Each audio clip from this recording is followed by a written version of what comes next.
Hi, I'm Lindsay Hull, Head of Thought Leadership at S&P Global Sustainable1. And I'm Esther Wielden, a Senior Writer on the Sustainable1 Thought Leadership team. Welcome to ESG Insider, an S&P Global podcast where Esther and I take you inside the environmental, social, and governance issues that are shaping the rapidly evolving sustainability landscape. Climate Week is taking place in New York City, September 22nd through 29th. This annual event has taken place for more than a decade and a half, and it's a big week for the sustainability world. Thousands of stakeholders come together for hundreds of events across the city. And all this week, Esther and I are in New York covering many of these events. Today, I'm sharing my conversation with Helen Clarkson, CEO of Climate Group.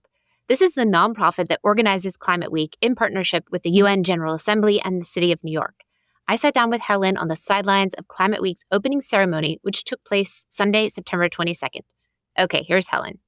I'm Helen Clarkson. I'm Chief Exec at Climate Group. Climate Group's a non-profit organization. We work globally. Our mission is to drive climate action fast. One of the things that we do is every year we run Climate Week NYC. That started today here in New York, so we're here kicking that off. That's right. We are having this conversation, as you can hear from the background noise, on the sidelines of the opening ceremony, where you've just provided the opening address. For our audience who couldn't be here in person, what should they understand about those opening remarks? Yeah, so I was really talking there about urgency. Our theme for this week is It's Time. And there's lots of really important announcements that are made, about people talking about 2030, 2050. But we sort of feel we're losing that sense of what we need to do right now. And so one of the things that we've done today is launched a global to-do list. It's 7 things that we think can happen in the next year, which would really make a difference. Big things like banning relining of blast furnaces. That's really important in the steel industry. So things that are actually quite concrete. Also in the opening remarks, I was also talking about higher level principles and that. What should be behind all our climate actions? And taking the theme of It's Time, we were talking about things like it's time to pay up. The global north needs to take its responsibility for paying and providing climate finance. We need to be listening to citizens. Most people actually want their governments to do more ambitious things. So those are the sorts of things we've been covering today. High level, big picture thinking, and also some of the specifics. Okay, and in terms of some of the trends that you're hoping to see emerge or expecting to see emerge this week, what's on your radar? The big things I'd say are, first of all, the US election as a sort of drumbeat backdrop to the whole thing. How important is that? We know it's really important. It's path critical, which happen, who comes in will determine the shape of climate change and things for the next few years. So that's clearly in people's minds, people thinking a lot about that. And then there's a lot of conversations around climate finance. That's the big topic for COP29 that's coming this year in Baku.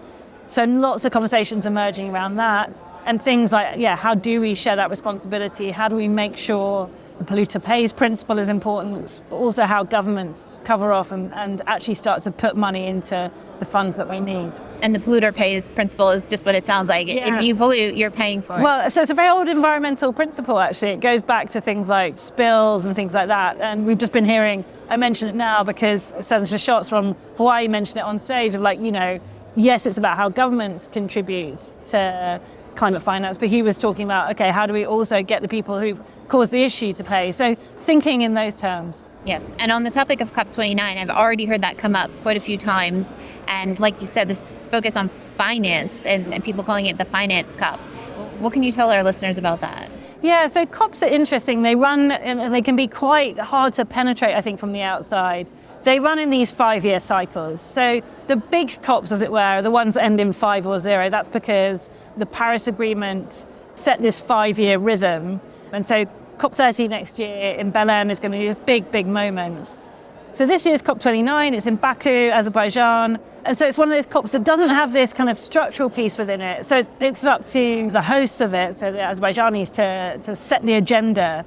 And one of the things that they've pointed to as being really critical is to move this conversation about climate finance on. So while there are still going to be kind of technical things that need to happen in kind of the agreements and so on, they've said, look, this is the big conversations we need to have this year. That's why you'll hear people talking about it at Climate Week NYC, because often Climate Week NYC is like the start of all the conversations that are going to play out across the autumn. Okay, thank you.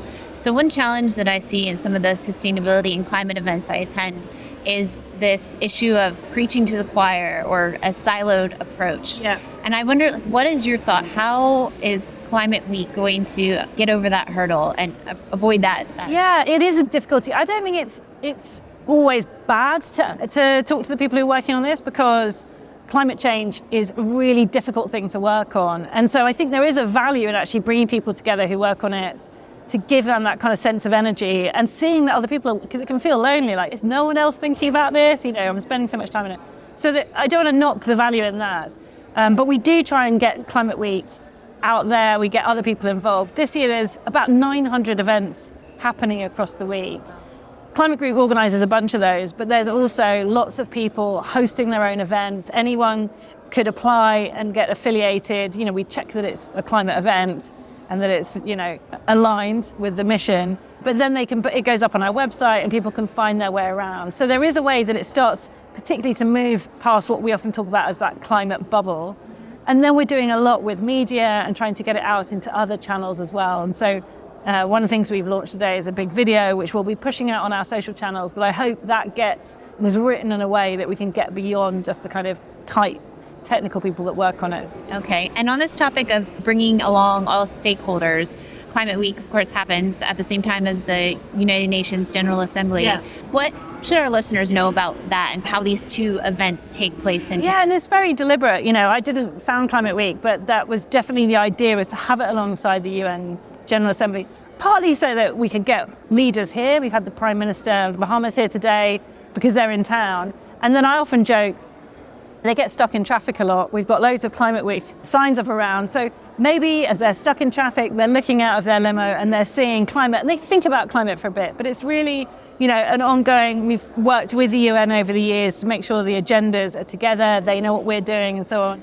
And to try and bring those conversations together. And I think we see from the current Secretary General of the UN a really deep understanding of climate and how profound it is. I'm seeing that built into his remarks. So it works really well to have the two together, even if that does mean the whole city is completely gridlocked. Yeah, I had to try navigating the metro for the first time today. It was... Good luck. Yeah. Thank you. So I understand that just a few days ago, before Climate Week kicked off, a group of 14 mayors, governors, and subnational leaders from 5 continents around the world signed a letter that was calling on heads of state to take ambitious action to phase out fossil fuels. What can you tell me about this, and what should our listeners know about this? Yeah, so I think what's really important is they get often called non-state actors. Again, climate world, as lots of worlds do, likes their jargon, but it's, when you take something like the Paris Agreement, they talk about the parties to the agreement, and what they mean there is the countries. The countries are the ones that have signed the Paris Agreement. But there's all this other level of activity, which is actually what's going to deliver on it. So you talk about mayors, state governments, regional governments, businesses.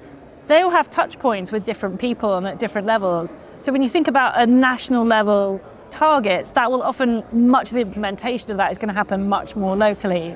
And so you see those mayors and governors, lots of them are very ambitious on climate, and they're saying to national governments, a kind of challenge and an offer in a way of, we need you to do more, we want you to go faster, but we're here to support that, and this is how we can help the delivery. What we need from you is more ambition and helping us access the finance. Okay. A lot of our listeners to this podcast are financial institutions or members of the business community. What's your message for them for Climate Week? Yeah, and I think there's a lot that's happening. We've seen business be one of the most ambitious sectors of the economy. A lot of the changes we've seen has come from business. So really the message is to keep going. I think particularly, I mentioned at the beginning, the US election, it is distracting. People worry about that, and they worry about what's coming and the shape of regulation. But a lot of what's driving this now for global businesses is going to be EU regulation, and you can't just ignore that. So a lot of that is coming already.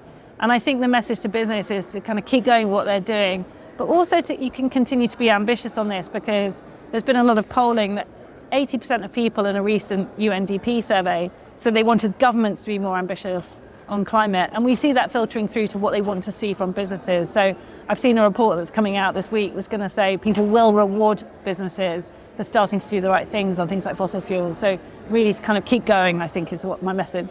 Okay, and I know you're just about to head back on stage. Anything you've heard so far, though, that you'd like to highlight? Anything especially interesting, surprising?